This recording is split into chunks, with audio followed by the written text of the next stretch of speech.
All right, good afternoon, everyone. My name is Antique Landis. I am chair of ULI Louisiana. Panelists, maybe you can give me a thumbs up to let me know that people hear me. All righty. So ULI Louisiana is embarking on our first ever virtual event. So thank you for joining us for it.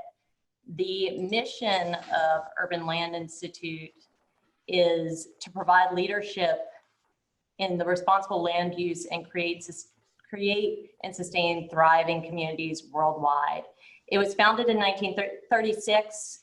ULI is the country's largest group of interdisciplinary real estate professionals. And as such, it's really uniquely positioned to bring together experts with different perspectives on the built world environment, as you'll see reflected in the panelists today. At a local level in the community, we come together regularly to exchange ideas and best practices. We do this through monthly building tours, though not right now, figuring out how we might do those virtually with y'all at some point. Happy hours too. We have a breakfast series, which is continuing on in a virtual way, and we'll share dates with you on that at the end of the presentation. And our biggest event of the year is an annual Emerging Trends conference, which we had in early February this year.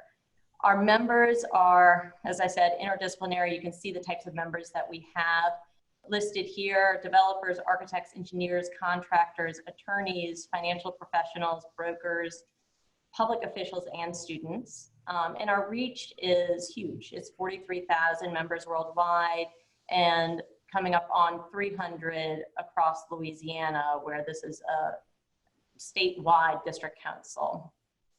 We are able to do much of this through the generosity of our sponsors.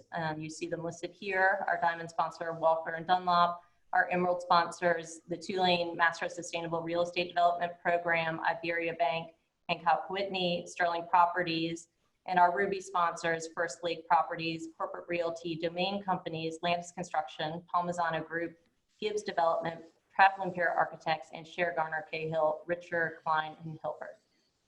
And I am now going to introduce to you our moderator for the day, who is Ben Dupuy. Ben is the managing director of Iberia Civic Impact Partners, which is the division of Iberia Bank that makes equity investments in community development, real estate projects, and operating businesses throughout the Southeast. He has extensive experience in financial services and governmental affairs, and is a graduate of the University of Virginia. Thanks, Ben. Sure. Thank you, Antique. And I just want to say thanks to all of our attendees today. We had over 100 registrants, so very glad everybody's interested in what we're doing today. And I was just going to spend a couple minutes introducing our 7 distinguished panelists. I'll take them in alphabetical order. Yvette Cola is the Senior Vice President of Operations at Gulf Coast Housing Partnership, which develops and manages residential and commercial buildings in Louisiana, Mississippi, Alabama, and Texas. And GCHP helped revitalize the OCH corridor, has done a wonderful job there. She has many years of prior experience in commercial banking, and she's a graduate of UNO. Let's see. Gene Guidry is an architect at Traplin Peer Architecture firm. He helps lead the firm's planning, institutional, and public buildings, private developments, and single-family residences. He's a graduate of the University of Louisiana at Lafayette, and he and I are fellow members of the ULI Programming Committee that's bringing you this panel today. Michael Hecht is President and CEO of Greater New Orleans, Inc., the economic development agency for Southeast Louisiana. Prior to coming home to Louisiana, he worked for Mayor Michael Bloomberg in New York City, running the post-9/11 small business program. He holds an MBA from Stanford Graduate School of Business, an undergraduate degree from Yale. Antique Landis is the CEO of Landis Construction. She's the 3rd generation of her family to lead this 63-year-old full-service construction company. Landis has built many iconic buildings throughout our city, including the World's Fair, the Aquarium of the Americas, Jack's Brewery, Harris Casino, Xavier University, and many more. She graduated from the University of Washington and holds an MBA from Tulane. and she is the president of our ULI chapter. Walt Leger, he is Senior Vice President for Strategic Affairs and General Counsel of New Orleans and Company. New Orleans and Company was formerly the New Orleans Convention and Visitors Bureau and the New Orleans Tourism Marketing Corporation.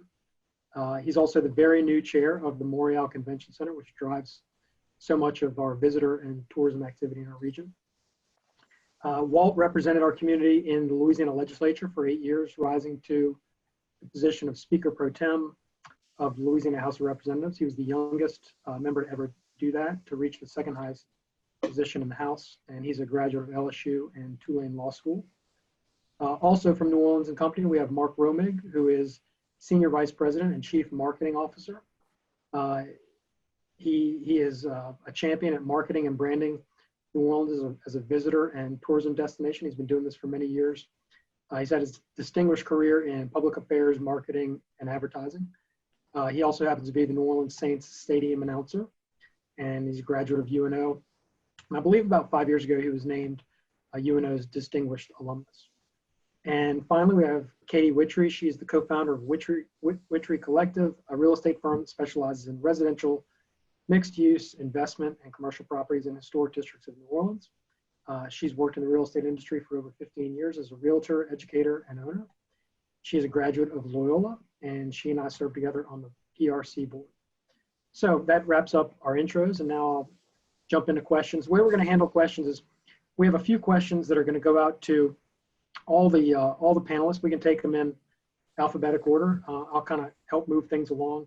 On this first question, we're hoping panelists can give 2 or 3 minutes, and we're going to hope to cover what are you seeing in your industry? What are you seeing for yourself out there right now?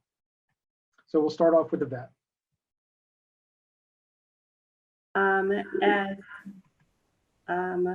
Let's see, make sure I'm unmuted. Okay, so I'm unmuted now. Thank you very much, Ben. As was mentioned, I'm with Gulf Coast Housing Partnership, which is a multi-state nonprofit real estate development company, but we also have a property management arm. For development side, we are really seeing deals move forward, so that's the positive. We have the intention of continuing our development process and pipeline and continue with our deal flow with the goal of building affordable housing in the markets that we serve as we had pre-COVID-19. To date, the majority of our investors and our lenders are committed to the deals that we have in play. However, with the change of the market, that can change as well. But from a positive perspective, we're seeing deals moving forward and are continuing to close deals with the development of affordable housing in various markets. On the property management side, that's a bit trickier. Specifically on the operational side, we saw a pretty hard pivot towards how we operate those properties. We had to really retrain our staff on the use of technology so that we will be able to serve our clients and our tenants within those properties. This meant that we had to really look at the procedures we had in play, the technology we had in play, and protocols in terms of how we were interacting with our client base. And unlike market rate or market rate properties, affordable housing really is a high touch industry. So retooling and retraining staff in terms of how to service our clients without having that necessary face-to-face contact was a top priority. So developing procedures and protocols was really important in our quest to do that. But we were able to do that fairly quickly and made that turn really quickly. From a revenue perspective, this was a little tricky as well. As noted, we do affordable housing, which kind of provides us with somewhat of an insulation changes in rental income. So we did some analysis in terms of understanding what we expected to bring in terms of rental income. But the big question mark really came from those mixed income or market rate properties, understanding how our income drivers may have changed with the layoffs and the stay-at-home orders.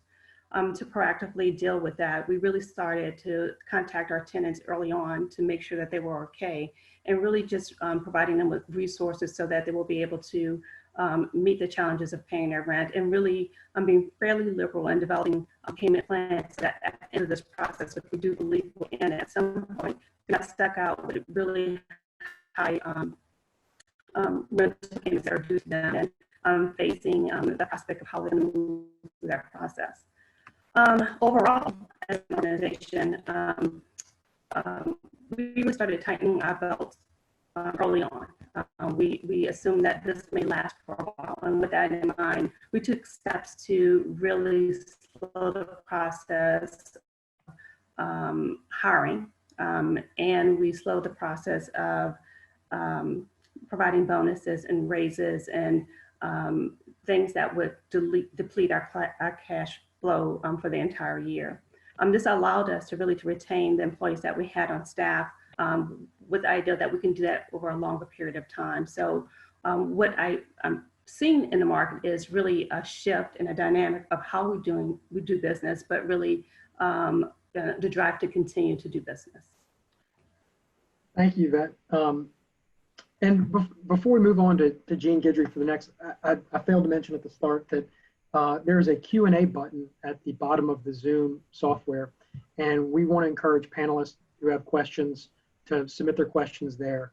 And we have a few questions for all the panelists, and then we're going to move into more specialized questions and respond to some of the questions that come from attendees as well. So with that, thanks again.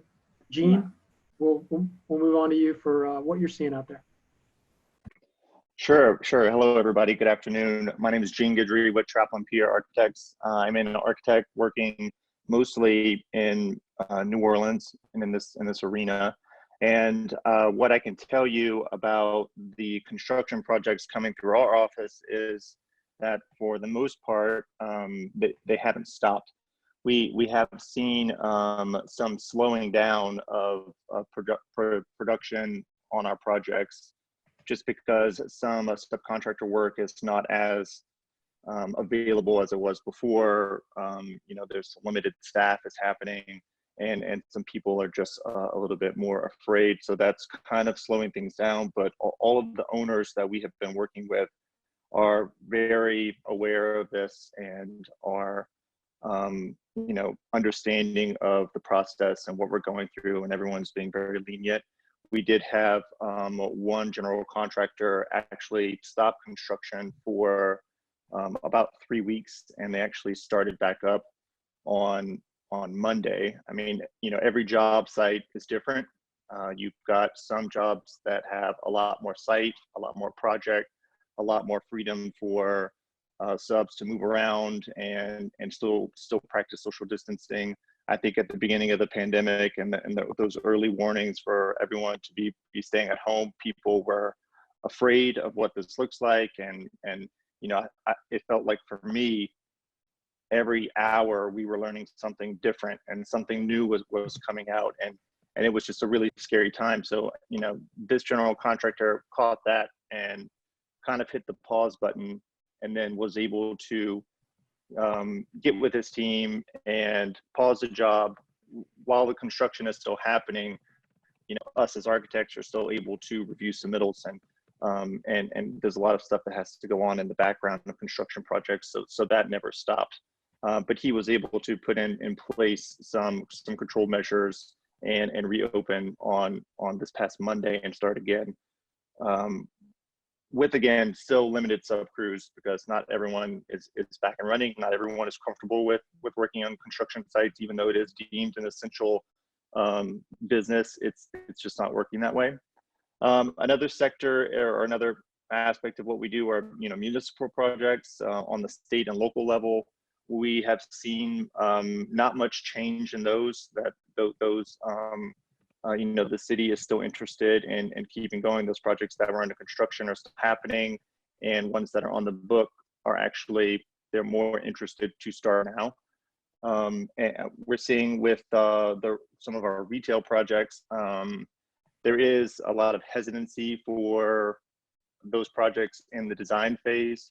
But I think that some of the more substantial brands that have a lot of credibility, that did have a really strong online presence and knows this market and knows that this is going to ebb and flow a little bit, at least until we get to a vaccine situation, and that they are putting a lot of faith in the market. And so we're seeing some of those retail projects start back up slow, but they are moving forward. We, in our multifamily section, it's a lot more tough. Those projects that we have under construction are still moving, and some of the longer lead items that we had for multifamily, they're kind of hitting the pause button on those. And in our private sector, we have a client that is working on a capital campaign, or was about to kickstart a capital campaign process, and that has been kind of put on hold too, just because of the volatility of the market, and I think people are just wanting to see what happens here in the next couple of months. Okay, thank you, Gene. Next, we'll move on to Michael Hecht at GNO Inc. Great. Thanks so much, Ben. Thank you, everybody. Thanks for being here today. Appreciate it. Everything at GNO Inc. is pretty much business as usual. So I'll wait for that. No, I'm kidding. No, look, it's an extraordinary time, but I don't think there's any place in the country that has the empirical experience and the emotional resilience to deal with this like we do in the New Orleans region and Louisiana. We kind of we're good at this. We say it's not our first rodeo, just a different bull. And so I've been impressed but not surprised by the response. What we're seeing from businesses is I think first, a number of businesses have been successfully able to pivot, whether it's restaurants just moving to prepackaged food, or it's distillers moving to making hand sanitizers. It's become so significant that we've actually started a program called GNO Pivot, where companies can sign up and they can talk about the new product that they're making, and then we're then connecting them with potential buyers, whether it's hospitals or municipalities or private companies. And so far, we have about 6 companies that have decided to pivot their operations as a way of serving the urgent need and also sustaining their revenue. Again, this is not surprising. It goes back to what Andrew Higgins did in World War II, where he pivoted from making Piros to making landing craft and basically saved the free world. And also at the same time, grew Higgins Industries from about 75 people to over 20,000 people. So we're seeing a lot of that, and people who are interested can go to GNO Pivot and check that out. At the same time, we're seeing broad take up on all of the relief programs that are being pushed, all of these liquidity programs. The PPP is one that we were involved in early because we said we need a program that does not go through the SBA. It doesn't have the infrastructure to do this. It's got to leverage all of our local banks, like Iberia. And that ended up being a bill that Marco Rubio, who runs Senate Small Business Entrepreneurship, took up. That's become the PPP. I think the second tranche of it will get approved by the House today. It's going to be an additional $310 billion, of which $60 billion is going to be allocated for smaller lenders and CDFIs. That's still not going to be enough. By our back of the envelope, we think we'll get above $1 trillion before demand is met. So you might see, two or more rounds of the PPP. People have criticized these programs and said that they weren't designed right and that there's been problems with the banks. That's all true. But what's also true is that this is by far the biggest, fastest, most impactful direct relief liquidity program for businesses down to and including gig economy workers in the history of the country. And it's really something that the Fed's been able to pull this off. Then the third trend that we're beginning to see now is that businesses are now itching to get back into business. They recognize that this liquidity, while important, is kind of the equivalent of administering CPR to a drowning victim that's been pulled out of a pool. It's keeping the heart going, it's keeping the blood flowing to some degree, but sooner rather than later, the heart has to start pumping on its own. Otherwise, you're going to start having organ damage and eventually death. And so folks are anxious to some degree, wean off the liquidity and get their businesses open. So you see a number of plans being developed. The governor is working on a plan. The legislature is working on a plan. About 30 business organizations around the state came out with one. GNO Inc. is working on one. And all of them are around what are the protocols we have to put in place, some of which are generic, some of which are for each industry to get going in this new normal that we're now moving into. And so you're going to see all those plans coming online over the next week or so, or being introduced anyway. And I think in May, you'll begin to see a gradual reintroduction of what's not going to be a full economy. It's probably not even going to be a 50% economy. It might be a 25% economy, but at least it's going to start again.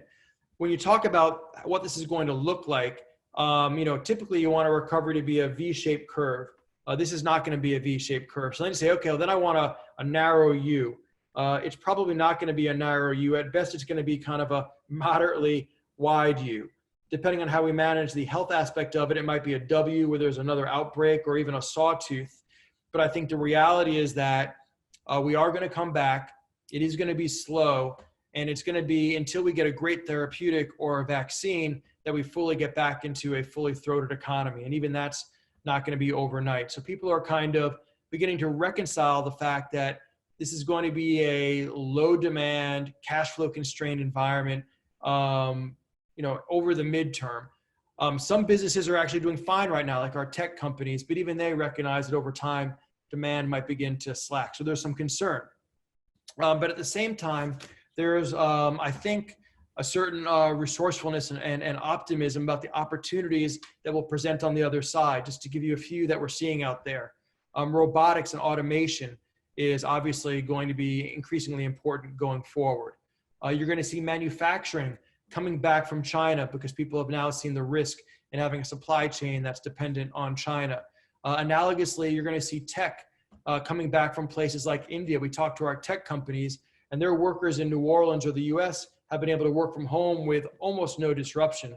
But the ones that are working in Bangalore have not been able to work from home. Our retail is going to be massively disrupted, but you're going to see some changes, much more prepackaged for delivery at home. Marty Meyer, who's a ULI member, said to me, logistics is the new retail. And that really struck a chord with me. Of course, healthcare is going to continue to grow, epidemiology and everything else. And just in general, I think you're going to see a surge of entrepreneurship because, if necessity is the mother of invention, then, Corona is a big bad mama. So I think to sum it up, you see the business community of the region, looking down at their feet to make sure they don't trip on all the cash constraints that are being presented. But at the same time, the eyes are to the horizon and folks are trying to understand what is the opportunity at the other side of this and how they can take advantage of it. And people, I think, are doing both at the same time. Wonderful. Thank you for all that, Michael. And thank you for the leadership role you've been playing and looking out for the regional business community. I know you've been at the forefront of the conversations with DC and in Baton Rouge, and we all thank you for that.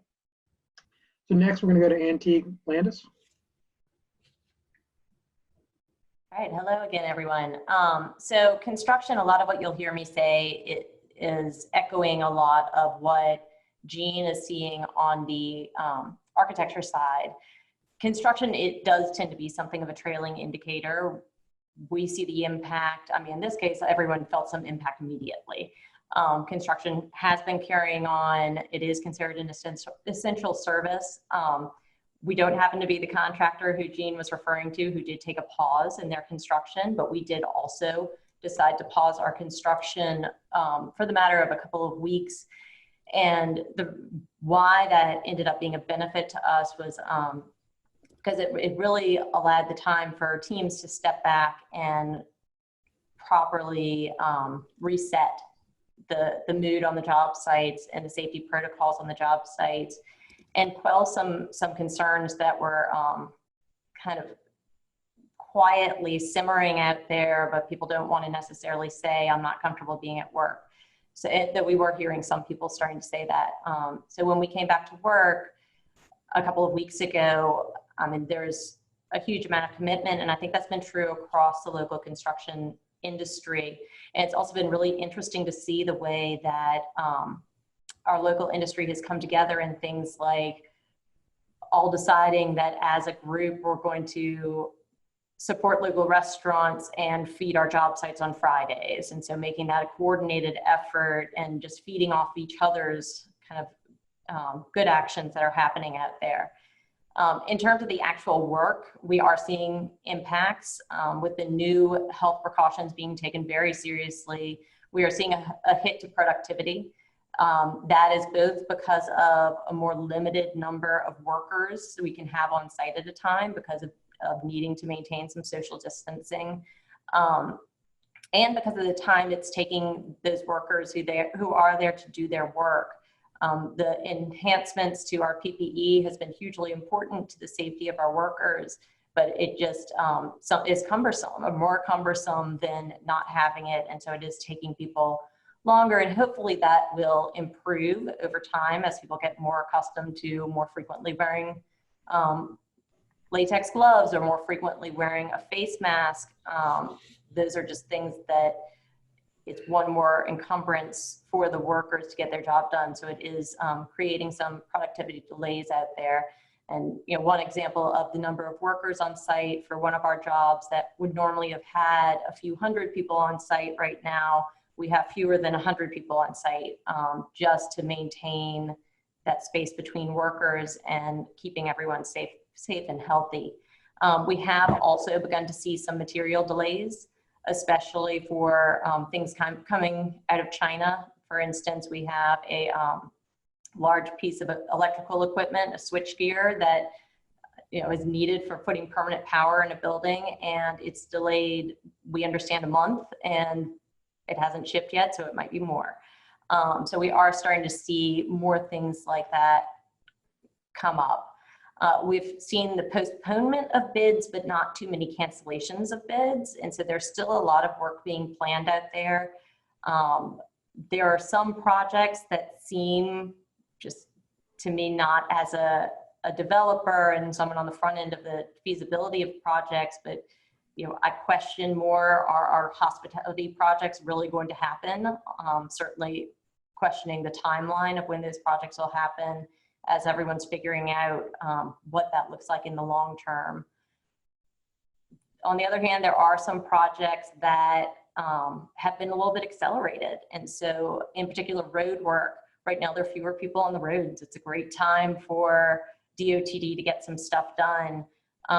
It occurs to me that it's a wonderful time for people to do renovation work. Normally it's a huge disruption to move everyone out of an office space, for instance, to do a big renovation or overhaul of a space. Well, right now you don't have the problem of the people being in there, and hopefully soon people will be able to start getting back in their offices, et cetera. But meanwhile, there is an opportunity to do some work that's hard to do when a space is totally occupied. It does also occur to me that perhaps for our industry, in terms of workforce, this becomes a positive in terms of people considering it as a profession or career. We've continued on. People have not seen the loss of jobs that the way they have in other industries, and that can make our industry look really appealing. So let's start off saying construction often is a trailing indicator because there's so much work that goes ahead of us before we get out there and see it. This was a circumstance where, like Katrina, it hit all of us at once. We were able to continue working in some way, but have seen some of those initial impacts. It's really those trailing impacts that will be more telling for us, and those won't come for a year or two. Great, thank you, Antique. Next, we'll go on to Walt Leger. Thank you, Ben, and thanks to everybody. I'm happy to be here and be a part of this panel, and look forward to hearing from each of you and trying to answer any questions that you might have. So many great things have been said by each of the panelists already that touch upon a lot of what's happening in the hospitality sector. Obviously, it goes without saying that this sector has been impacted in a way that is devastating. And hotels and restaurants throughout the city of New Orleans, and in fact throughout the country, have been forced to close due to stay-at-home orders and other mitigation efforts that are designed to promote public health and safety. And so as we continue to work through those things, the challenges are going to be immense. At the same time, it creates a lot of opportunity. We look at 9/11, and I'm sorry, I've got some children in the background. I don't know if you can hear it, but if you can, I apologize. It strikes me too, Michael, that our community's been through a lot over the years, especially hospitality and tourism. As you think about 9/11, Katrina, economic downturn in 2008, 9, and 10, the BP oil spill, and now this. And so I'm as confident as you are that we'll bounce back in whatever way we're required to. And I think that'll take persistence and innovation and creativity, but we've shown that we have plenty of that. And so I'm confident and excited about what that means for the future. I will say some of the challenges and some of the things to think about as we begin working through this Resilient Louisiana Task Force at the state, as well as the others, is how do you build a more sustainable economy as you come out of this? What we know is that in 2005 and 6 and 7 and 8, as we were coming out of Hurricane Katrina and in recovery, it was the construction industry that really propped everything up, including the tourism and hospitality industry. Large amounts of the individuals who were staying in our hotels and eating in our restaurants were in the construction industry and were helping to rebuild our city through the use of, creative financing mechanisms like new market tax credits and historic restoration, rehabilitation tax credits and others. We really were able to build and sustain the economy on the back of those construction projects. One thing I think that's on the horizon that we have to be fighting for is to continue those innovative funding mechanisms, but also to try to promote and support an infrastructure bill at the federal level in what I will expect will be early 2021 after the national election. That could be a real game changer for us in this region. I'll shift a little bit to the Ernest M. Morial Convention Center, and I'll allow Mark to comment a little bit more on some of the hospitality stuff. But that really, Antique's comments really struck, I think, an important chord as it relates to is what's happening at the center. We all recognize how crucial that is to the economy. It drives more than 1.2 million visitors with more than 1.5 billion in direct spending on an annual basis, and really forms the foundation of the industry. Over the last several years, there have been amazing visionary plans laid out to reimagine what the upriver portion of the convention center could be, along with establishing an anchor hotel that would allow the convention center to continue to compete with the best meeting and convention venues in the world. Unfortunately, at this time, the convention center has been called upon to serve as a medical monitoring facility. And we take that as our most sacred obligation to provide refuge for people who need care at this time. And we'll continue to do that as long as we're asked to do it. The other focus that we've had is to ensure that the 500 employees at the convention center remain employed and continue to receive benefits for as long as this goes on, because we need them to be available, ready, willing, and able to assist in turning the center back from a medical facility into a venue and convention center again. And fortunately, due to what I think has been great stewardship over the years, the reserves that are there are able to support those workers at a time when there is zero revenue coming in for that convention center. And then finally, while we have had to, and I think it is appropriate that we've stopped negotiations with the hotel developers, as well as we have paused the process of selecting a master developer for the upriver portion, because now is just not the appropriate time to be talking about those sorts of investments as we try to figure out our path forward. We did successfully select an executive architect for management of $557 million capital improvement plan at the convention center. And now is the time to move forward with renovations and restoration. As Antique mentioned, it's an ideal time. And so we're going to press forward to make sure that we continue the mission of updating that facility with the proper meeting spaces, with proper technology, with new restroom facilities and public spaces. We'll save for a later time the broader discussion about what I think will be necessarily a public and transparent conversation about what to do upriver. But as it relates to ensuring that the center can continue to drive the regional economy, now is a great time to be focused on renovations and making that center all that it can be. And so I think that that can play a really significant role in getting people back to work and putting people to work, and ensuring that in the construction field that there's plenty of work to go around over the next couple of years as we make those significant investments. So again, we're going to find innovative and creative ways to push forward, and I think we'll also fall back on the traditional things that have propped us up when we needed it, and that is investing in our infrastructure and investing in our physical plants so that they can be the best that they can be. Well, thank you, Walt, and thanks for your leadership at the convention center, and thanks for all you've done for our city and state over many years, and look forward to you bringing your continued leadership when we need it. Mark Romig, we'll go to you next. Thank you, Ben, and it's great to be with all the panelists and to be able to share our current mission and how we're going about it to help bring back the economy. As Walt said earlier, the tourism industry, the tourism economy has been hit very hard, but we also, to everyone's point, know that we're resilient and we'll be back. And we'll be back stronger than ever when we are able to come back and start moving in that direction. It's important to note that the tourism industry has created about 98,000 regional jobs, and I would imagine that most of those jobs, if not all of them, have been affected one way or another by the pandemic. And so our job at New Orleans & Company as a nonprofit destination marketing organization is to deliver the sales and marketing that drives the entire New Orleans tourism industry, and to help build back those jobs, and also generate about 40% of the city's operating budget through the retail activity that occurs and the taxes that come off of that.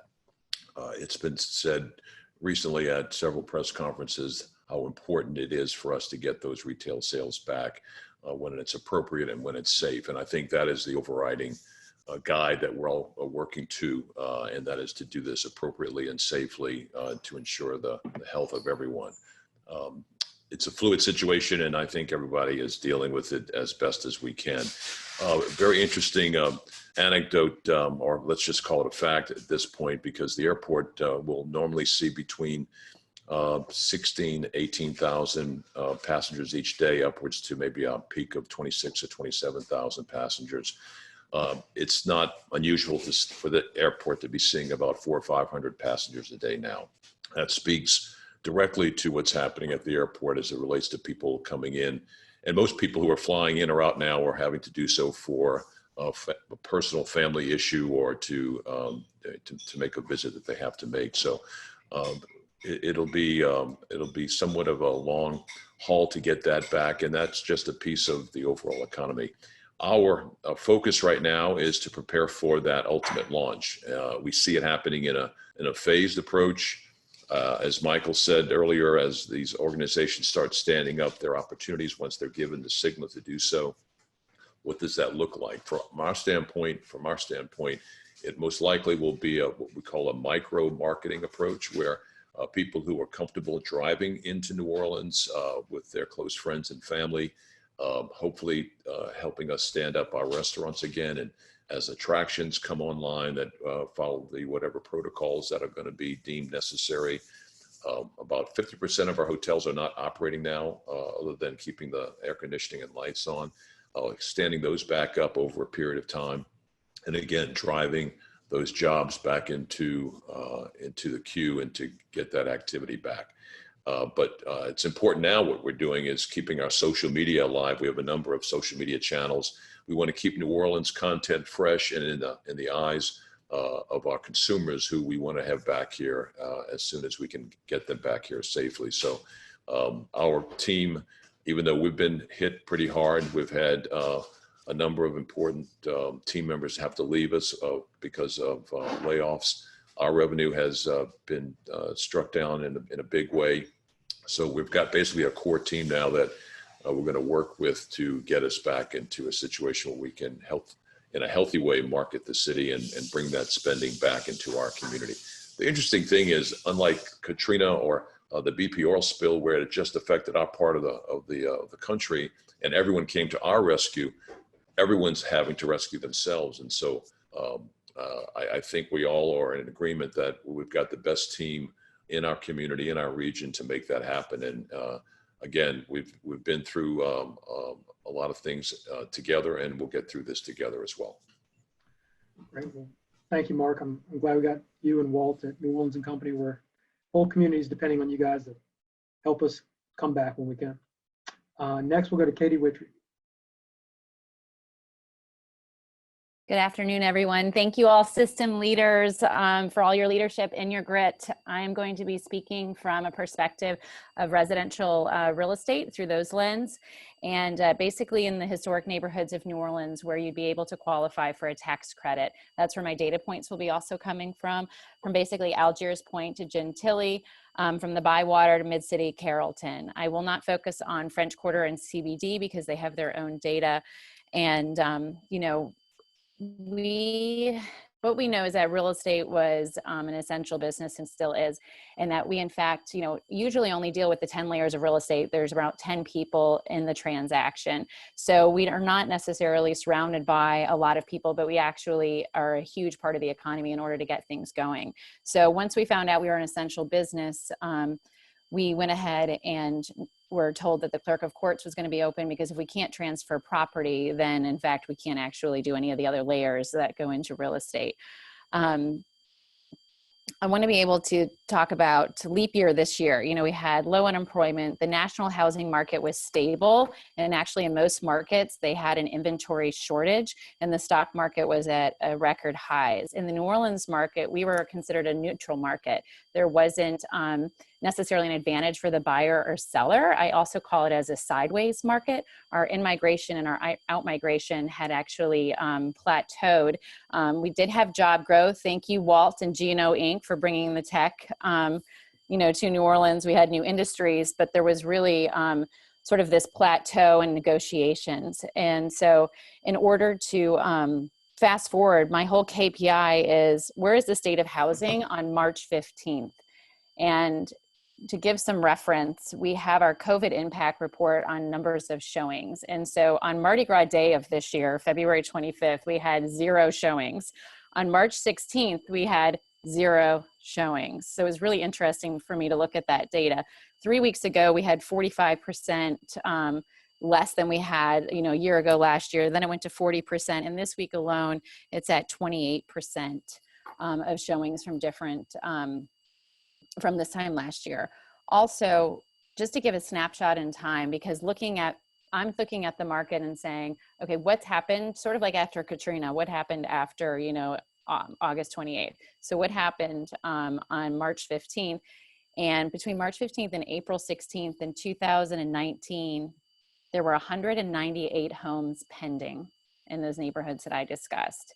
This time, currently, there were 35 homes pending. So you saw that there were 5.5 homes. You know, that's a big difference being able to see.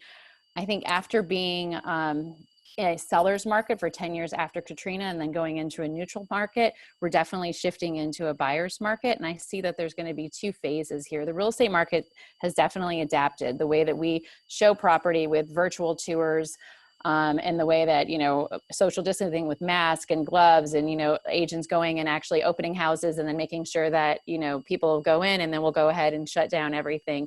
But what I see is that homes that are empty are easier to show, of course, and they're easier to inspect. I would say about half of the home inspectors are not inspecting homes who are occupied. So automatically there, you know, you're going to have a difference between occupied homes and unoccupied.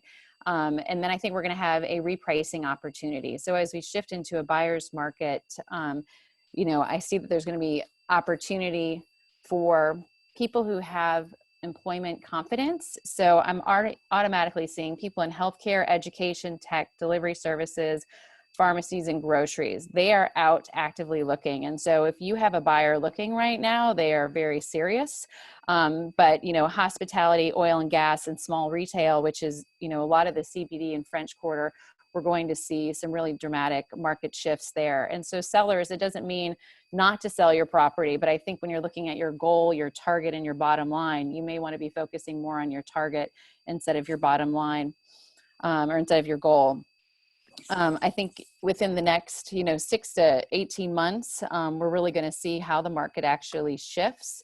And every household is obviously going to be affected, very differently through this. But we're very grateful that real estate is being considered an essential business, and is still moving forward at this point. Great. Thanks, Katie. So now we're going to go to a second round of questions for our panelists, and this one has to do more with the future than what you're seeing right now. So it's kind of a two-part question. What does your future over the next few months look like? And then how does what we're going through now change your view on the long-term future for what you do, how you do it, how your industry is operating? And we'll go back to the top of the order alphabetically with the vet. So Vet, you want to share with us your thoughts on the future over the next few months and over the long term? Thank you. Certainly. Our immediate goal really is just to conduct business as best we can in the current environment and plan for the long game, right? So I believe that there will be a higher need for affordable housing in the future, and many of the clients of Mark and Walt really are the folks that we service within our organization. So in the affordable housing market, a good amount of those individuals who are impacted are the tenants that we serve. So our goal really is to how we can continue to serve those individuals in the long term. And the way we do that really is stabilization of how we operate right now, and really the preservation of cash, right? So ensuring that we're not using up all of our reserves in the short term without thinking further out in the future in terms of how this is going to play out. So listening to the panelists is evident that this is not going to end within the next 30, 60 days, right? So with that understanding, how do we conduct our operations so that we can survive the long term? And it's twofold, not only being able to provide the affordable housing, but also preserving those employees that we hire as well, so that they can also help move and drive the economy forward.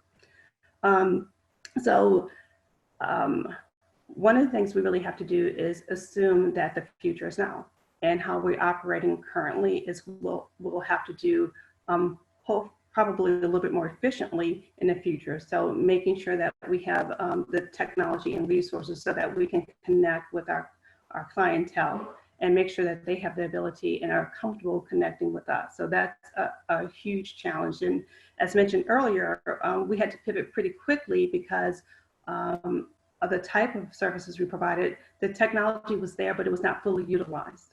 So this time we have to really look at that technology and making sure that we're connecting appropriately with the folks that we're serving. So that's number one. On the development side, as mentioned, we are seeing deals move forward. Until that changes, we're going to continue to push for those deals to move forward so that we can provide the housing that I think will be needed in the future. I'm sure my fellow panelists would love to know what the future would look like, and wish we had more insight in how this is going to play out. I think that the one thing we know for sure that this is not going to end soon, but there's so many unknowns and so many variables. It really is hard to plan out more than the 18 months that's ahead of us.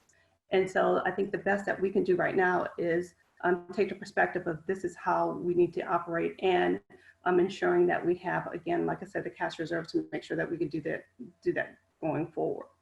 And then finding effective ways so that we can take advantage of those opportunities that fit our mission. So one of the panelists mentioned is that even in the midst of all of the crisis, there usually bubble up some opportunities that can serve to better our local economy and hopefully broader than that. So looking for those opportunities that serve our community and serve our mission at the same time is really our long-term goal. But the immediate goal really is to be able to play the long game with the resources that we have now. Thank you, Yvette. Jean, would you like to take that one? Jean, I think we might have you on mute. Yep. There you go. Yeah. Man, the first question was so much easier to respond to than this one. Yvette, you did a great job trying to answer that one. You know, from Traplin Peers perspective, you know, our priority is going to be taking care of our clients as best we can, and our team, and make sure that everybody has a job. We did go through Hurricane Katrina, and we never laid anybody off. And you know, there were federal monies coming in after Katrina that we were able to diversify our portfolio and keep everyone. And we certainly are planning on doing that. We've been smart about our capital and have been frugal as much as possible, and you know, are also looking at other ways to protect our team and make sure that everybody is employed and working throughout the duration of this pandemic. Another thing that we're trying to do is just to stay engaged with the community and all of our professional organizations, our colleagues, our clients, our friends. What are you guys doing? Getting on panels, talking to people, just trying to stay relevant and active in the market. You know, how far out are we planning? I mean, I'm a pretty forward thinker, and I like to think in strategic plans and quarters and go out a year. But right now, you know, when the pandemic hit, everything was changing in an hour. You know, then it turned to days, and now, you know, we might be able to look out about a month or two. And it's pretty difficult to project right now what things are going to look like. Another option that we are interested in is diversifying what we do and possibly getting out of the traditional role of architectural practice and maybe getting into some development to diversify you know, our income. And so we're thinking about different ways that we can maneuver right now in this slowed down economy. Got it. Okay. Well, thanks, Jean. Michael, Sure. Would you like to take the future? I would. Let me just pull this up again. Sorry. So I guess I'll take this in three parts. I think that in some degree, the coronavirus has just accelerated trends that were already happening. You know, the move to online was something that was already occurring. The move of you know, retail becoming logistics driven was already happening. Robotics was already happening. Telemedicine was already happening. And to some degree, the flight from big cities was already happening. I mean, New York City, which I think is going to really take it on the chin on this going forward, was already losing population before this, and secondary markets like New Orleans and the Nashvilles of the world were benefiting. So I think that those trends are just going to continue to accelerate. But then there's been some other things that we've seen that I think are new. I mentioned before what's happening with supply chains, whether it's industrial supply chains coming back from China or maybe moving somewhere else outside of China, or tech being onshored because the costs of disruption are much greater than people realized before. That's something that is going to be new. I think in the commercial office market, there's a massive amount of uncertainty. Already we were seeing that there was a preference for people to be moving away from kind of classic office tower type environments. That seems to be something that's going to just continue going forward as people want environments that are more flexible and larger and even have the ability to have open air. Certainly configurations of offices is going to change, and we're going to see the per square foot go up from 75 to maybe, I don't know, 250 again. We've all seen the images of the office of the future that's going to have, you know, the rings around desks and plexiglass. I don't know if that's going to play out, but for sure owners are going to have to put in more sophisticated HVAC systems. And so the way we run our offices is going to change. And I hate to say it, but Joel Kotkin might be right. This might be the return of the suburb. For all of the triumph of new urbanism, over the past generation, where it's about density and it's about community and it's about combined live, work, play, suddenly the existentially bereft but clean environment of the suburb is maybe looking more, like a better choice. And so I think that we might see some differences there. At the macro scale, what we're seeing, and I think is interesting, is that there's three things that I don't quite understand how they're going to play out. One is that we're racking up massive amounts of debts as a government to deal with Corona. Back in Katrina, when we had tens of billions of dollars, we thought it was enormous. Now that's considered an add-on to $1 trillion programs. And I don't know, maybe I'm old-fashioned, but I don't quite understand how we can keep printing money without causing some type of inflationary problem or devaluing our currency. But it just might be that if we can get out of this and we can grow fast enough over time, and growth is higher than the cost of inflation, then maybe we can actually grow our way out of it. But it's a big question mark for me. The other two question marks are kind of macroeconomic and almost libertarian questions. And one is that we're massively increasing the power of government necessarily to deal with Corona because it's a war footing. And I think you're going to see a lot of us giving up our privacy rights to enhance things like tracing. And I think we have to keep an eye on that and how that plays out over time. And do we scale back, or we're able to scale back when we get through this? And then analogously on the corporate side, you're seeing a lot of the biggest firms that have the balance sheets, they're going to just wait this out and make it through. And they're going to be smaller firms that are not going to be able to make it, and they're going to either go bust or they're going to be acquired. And you're going to see an increasing concentration of power, nowhere more so than in tech with the Amazons and Googles of the world. I think we have to think about what that means from a competitiveness standpoint for our market, and if we have to do things to kind of pull back on that as well. Overall, what I would say is when I think about how this disaster feels with all the other many disasters in my life, here's a general rule: if I move somewhere, you should move away. This one feels most to me like 9/11. And I still remember I was in New York for 9/11. I was supposed to fly out that day, actually. And I was taking a shower at my folks' house, and my mother, busted in the bathroom and said, "Take your time. They blew up the World Trade Center." And that was a typical thing for my mother to do. It was very strange in every level. But then I was downstairs watching with my father, and my father just turned to me and said, "Michael, this changes everything." And that's how this feels too. And so there are going to be things coming out of this that were unimaginable a couple of months ago, and we're going to adjust to them. But the basic human existence or basic human experience is going to continue, I think, as it always has. And so to some degree, the future comes a day at a time, and we're just going to have to take it that way. Okay. Thanks, Michael. Antique, we'll move to you. I think you might be on mute. Antique. There we go. I was unmuting myself at the same time as being unmuted.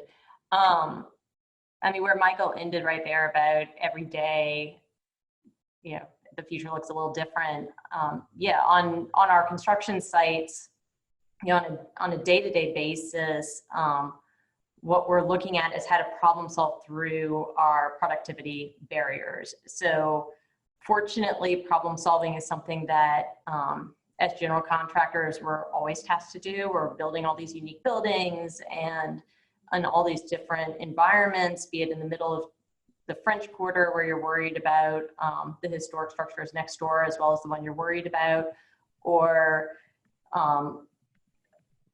in the middle of basically nowhere outside the city.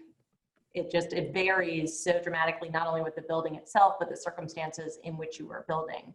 And so this is that in a very, very different way. But every day our teams learn some new information and adapt to that and change their plans and then proceed forward. And the next day they come back and they see what else has changed and they figure out where to go from there as we continue to find ways to tweak our process to overcome these barriers that have gotten in the way of getting these projects done efficiently. One thing that Jean mentioned was connectivity, and that's something that we've been very focused on as a company with one another. And so I send out regular communications within the company, but we've also started gathering, as have many companies, on video conferences, be it for a virtual company meeting or a virtual surprise baby shower or virtual happy hour. You know, it's they go across the spectrum, but it's a way for us to connect and make sure that we're maintaining our company culture along the way. And heightening the need to do that is the fact that the construction industry is one that suffers terribly from suicide. It's kind of counterintuitive. It's this big macho field. And maybe that's part of the problem, is that then like it becomes harder for people to talk about those concerns, those problems. It is something that our industry is cited again and again for suffering from a lot. And so making sure that we are staying really connected and checking in with each other becomes really important from that perspective as well. Everyone is dealing with different challenges in their personal life, coupled with whatever they've got going on at work. And so we're trying to make sure now and in the immediate term that that's something that we're really focusing on. And as we've gotten our feet under us a little bit with this new normal, we are also now looking more and more at ways to continue connecting with the broader New Orleans community. So everyone's been doing it individually along the way, and now we're starting to share that information and look for where our place is in that. So it's a lot of being ready to be nimble and make adjustments as we go for the immediate. For the long term, there's some opportunities like, oh, it turns out you don't have to spend 30 minutes in your car to get to a meeting that could be achieved very effectively online. And so some of those things I think will hold, and sometimes for the better. There's still no replacement to being in the same room with someone, but it's a good approximation depending upon the need. In terms of how far I'm looking out, I'm really right now beyond this year focused very much for our business and where the construction is going, where the opportunities are here, kind of between now and 2022.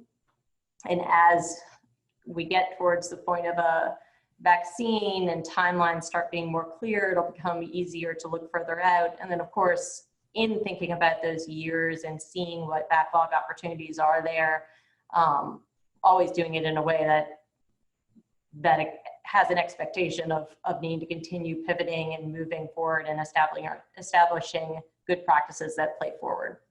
Great. Okay. Well, thanks, Antique. Walt, you want to take a minute to just talk about the future? Sure. Yeah. I mean, so many things.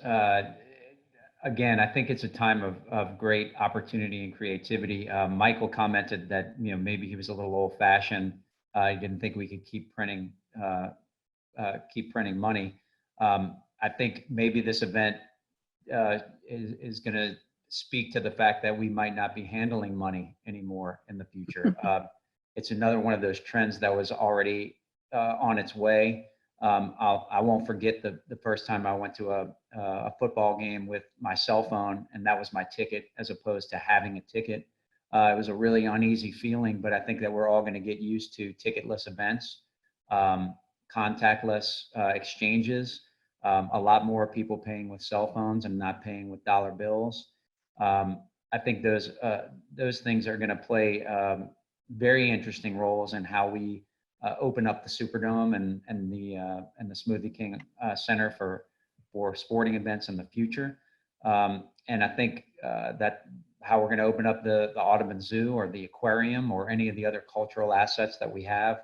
I think we're going to continue to move into that more, into a world where there's a lot less paper being exchanged between people, whether it be tickets or whether it be dollar bills. And that's what creates some of the exciting opportunities. I think we, in our industry, will be looking to virtual reality and enhancements in telecommuting and teleworking.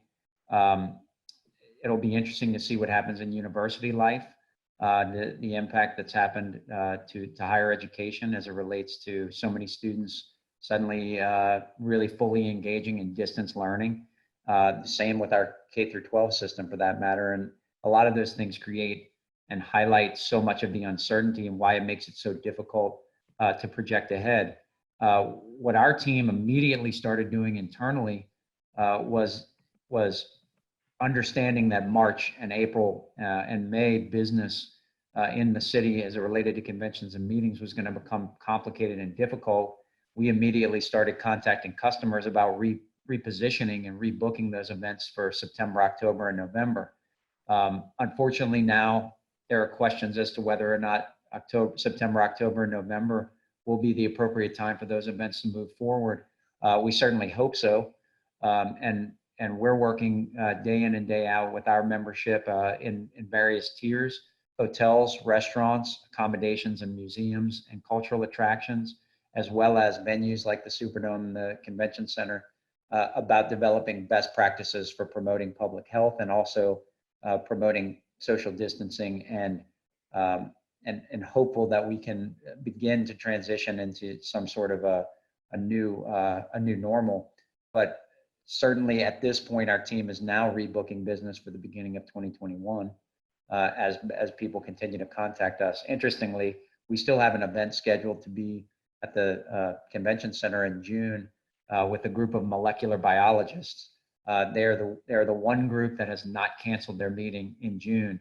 I don't know if they know something that we don't. It would be very surprising to me if that event were able to move forward in the Convention Center, given the current configuration, but we're certainly not giving up hope that that may be possible. But we are, as Mark has referenced many times, and I'll just leave it with this and leave it for him to comment on, but for many years, he's been pushing forward the notion of experiential travel and how do you promote the experience of what people can get from a destination. Obviously, that's always been important, but truly important now. And I think it is a fascinating time. We're certainly thinking about the individual psychology that people have and the decisions that they make as it relates to travel and the risk associated with that as we move forward in the near term. And then we think, as Antique referenced, that in the time frame that we have real treatment and vaccine options, I think things transition into an even a much different time. But until that time, I think it'll be interesting to see how people individually, how do they make the decision to once again get out into the community and participate in similar events as they did before. I think our job is, one, to make sure that they're safe in doing it, and two, to make sure that that they feel safe in doing it. So you can't just achieve the safety; you have to also make sure that people feel safe and are convinced that they are in fact safe.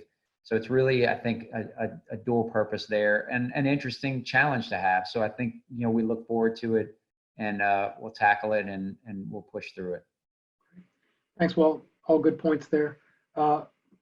Before we turn to Mark, I just want to say we've got our eye on the clock. We've got about 15 minutes left. We want to ask if Mark could spend a minute talking about the future, Katie, a minute for the future, and then we're going to turn to some of the questions that we've received. Yeah, I can say what Walt said. He nailed it. Hospitality is antithetical to social distancing. It's the opposite of what we love to do in tourism and hospitality. But there are ways to experience places under these new guidelines, and we'll figure that out. Restaurants will figure it out. Attractions will figure it out. There are teams now working through what that looks like and what people will experience and how they will work with the guidelines. I sense that there's going to be a pent-up demand for people to get out and to do things, whether it's out state parks or at beaches, wherever the opportunities are going to present themselves. There will be a pent-up demand for travel, and so we want to make sure that our messaging is congruent with what people are thinking and what they want to do. Our focus will be to get these jobs back online as soon as we can do these within the safety parameters as possible. We have seen the the crystal ball, so to speak, and whether you're talking to airlines or you're talking to the major hotel corporations that have large properties in cities, we're not looking at really a strong return, a healthy return, until maybe the fall of 21 and into 22, when we get back to what we think is a norm or a new norm. And a lot of that's depending on the vaccine or the therapeutics, or how we can adjust to living with this new virus. So the thinking is research is going to drive us. We're going to be very optimistic about what we can do. We will ensure that we message appropriately and with the thought that we need to bring our economy back, and we'll do our level best to make that happen. Thank you, Mark. Okay, Katie, we'll go to you. Katie, you're on mute. Oh. There you go. Y'all, I just have three quick points. You know, real estate's been slow to use technology. Everyone's looking at properties online, but when it actually comes to transact, they really want the human connection, at least in the residential space. So it's going to be interesting to sort of see that shift with consumer preferences on how they're actually going to use technology. Also, just thinking about the shadow inventory, you know, evictions and foreclosures have been halted, but in fact, once the stimulus funds actually, you know, are used, and what goes on in June, July, and August, what's actually going to happen? A lot of those is rent going to be able to get paid? Our mortgage is going to be able to, you know, be paid, and if not, then what's going to happen to that inventory? And Yvette brought up a good point just about affordable housing and sort of sheltering in place. You know, sheltering in place, if we're going to have a couple of these cycles over the next maybe year or so until we have a vaccine, what if you don't have a place to shelter in? And I think it really exposes about affordable housing in New Orleans, but also in cities worldwide, and that no one really has a great handle on that in any cities. So maybe it's an opportunity for New Orleans to really come together and move some of this blighted property into commerce so that we can house our residents. To all the panelists, thank you. That was very insightful on the future. In our last 10 minutes or so, we've received a few questions from attendees that I'd like to address I'll start with one primary panelist. If anybody else on the panel has insights to add, that'd be great. It happens that two of them are probably best directed at Michael Hecht and one at Walt Leger. So we'll give Michael one and then trade to Walt and then come back to Michael. So the one that would start with Michael would be, let's see, pull it up. Okay, this came from one of our attendees. Given that COVID is a healthcare crisis, shouldn't we focus on building the bioscience, digital health, and medical industry in New Orleans? COVID has clearly heightened the serious underlying conditions present in New Orleans. Shouldn't we pivot to address those conditions and build an industry around finding a solution to those underlying challenges? So the answer is yes, and the only kind of correction I would make to that, it's not a pivot, it's an enhancement. If you think about infectious disease and epidemiology, that's been something that's been a cornerstone of Tulane from the beginning. It's why Tulane Medical School was developed, and the Primate Center on the North Shore, which they don't talk about a lot because people don't like it. They think it's mean, but that's where we helped find a cure for Ebola, and they've been very active working on coronavirus. And so from Tulane, if you talk to President Fitz, they're going to be doubling down in infectious disease because it's going to be massively relevant going forward. It always was, now people are recognizing it. And then in terms of digital health and telemedicine, that's an area that Auctioner was already doing some great leading work on through partnerships with Apple and partnerships with Microsoft. And I know that they see this as just an opportunity to kind of take a step function in that direction. So the answer is yes, but I think it's actually us just doing more of what we were already doing. Great. Okay. Thank you, Michael. So yeah, if I could just add a couple of comments to that. You know, I mean, there's no question this crisis has exposed some serious inequities in access to healthcare in the city. I would say this: if this had happened pre-Katrina, we would be in even worse condition. The truth is that our community has advanced the ball on this, especially as it relates to federally qualified healthcare centers and increased access. That has to continue, but we do at least have a framework that can be enhanced at this point. And so I think I would agree that it's about enhancement and continuing to push forward on some of these things, including investment in the bio district. And that can play a dual role. One, to advance the healthcare industry, the research industry, but also to enhance the tourism and hospitality industry. It's why it's so important that our industry be supportive of Michael's work and of all of the work of the panelists, because a more diversified economy is going to enhance the tourism economy. We don't have to just be a tourism-based economy. I hear a lot of criticism about us being so focused on it. The truth is, we would be much better off if we were not the primary driver of the economy. Our piece of the pie would actually increase, and tourism and hospitality businesses would do better with a more diversified economy. And so we're going to continue to work to support that, especially in the healthcare sector. Thank you, Walt. And this next question would also go to you, Walt. I guess your long history in Baton Rouge can help you speak to this. But COVID-19 aside, is there any forecast or indication of how the historically poor oil prices will affect investors in our region with respect to real estate development and construction? Yeah, so I think that it's a major challenge. The way that it kind of works with the state budget, for one, is we forecast the budget at a certain price per barrel, and this year it happened to be at $57 a barrel. It's now about $17 a barrel, which is a $40 difference. The way that kind of translates in terms of finances for the state is, for every dollar that a barrel of oil goes down on an annualized basis, it's $12 million. So $40 million annualized decrease would be $480 million hole in the budget. Obviously, that is significant and dramatic, and it impacts everything that the state is trying to accomplish. And so is a major setback. The fact is that, as much as we're focused on tourism and hospitality, we continue to rely heavily on oil and gas sector. And, that has changed over the years. It's certainly not one of the primary sources of revenue anymore. It's actually a decrease. But I can tell you interestingly, one of the things that replaced it is gaming revenue, which at this time is completely shut down as well, for the first time in really anybody's recollection for an extended period of time. And so those sources of revenue at the state and local level are under a great deal of stress. It's why it's important that the work that Senator Cassidy and Senator Menendez are doing in Washington is so critical. They have a bipartisan bill that would improve access to recovery funds for state and local governments. They've expanded the population eligibility, which helps us in New Orleans and surrounding communities.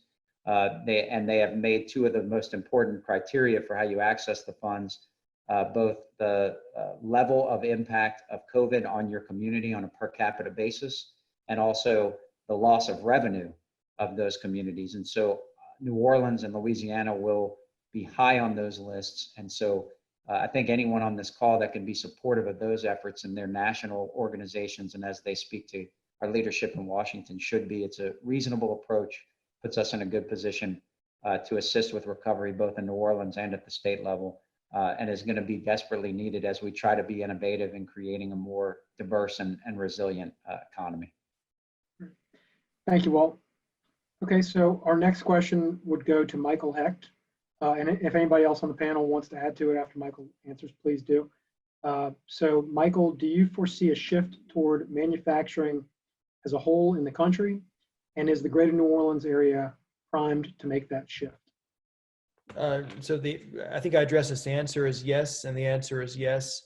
We've been leading in manufacturing, particularly foreign direct investment in manufacturing, now historically for a long time, and also distribution and logistics, which is another wave that's been accelerated. We've got a real advantage on that because of our highway network and also the 6 Class 1 railroads that come in. So we're actually very well positioned coming out of this, both on the manufacturing and distribution side, as well as on the tech side. We were already the 5th fastest growing tech community in the country before that, and we were number 5 for women and number 3 for African Americans.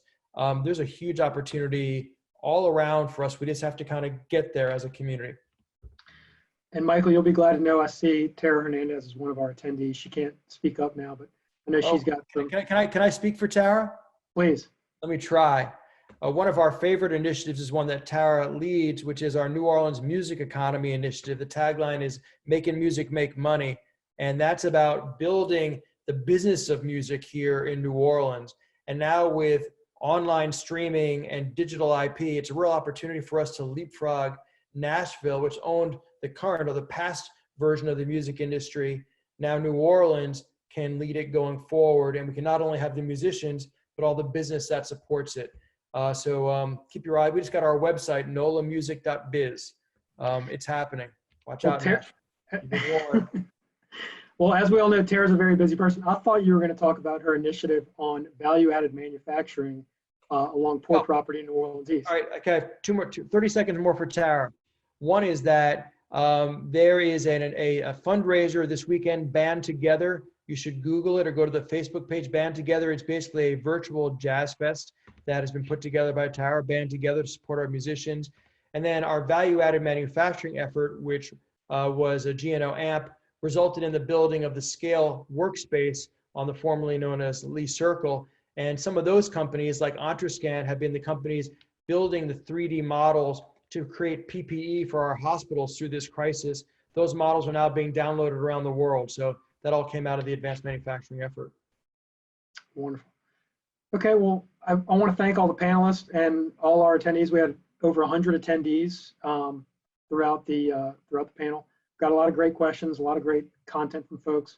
And now we're just going to go through a few things just to wrap up. So on your screen, you should see the upcoming virtual events hosted by the Urban Land Institute Louisiana chapter. We've got new member orientation starting tomorrow at 9 a.m. There'll be announcements of these other ones coming up, just like this one was announced. We've got a real estate breakfast on May 24th. And then a little bit further out in the future, we'll do another town hall like this focused on capital markets, commercial real estate, developer point of view. We also have in the works a town hall on affordable housing that we'll get to in the next couple months. And then we've also got upcoming a ULI Louisiana Diversity Committee book club. It'll be The Color of Law as the book. And then we encourage folks to stay connected with the Urban Land Institute and its membership through Facebook, Instagram, and LinkedIn. So on behalf of the whole chapter, thanks to all our panelists, thanks to all the attendees. We look forward to seeing you again, and everybody out there, stay safe and keep doing what you're doing to help New Orleans move forward.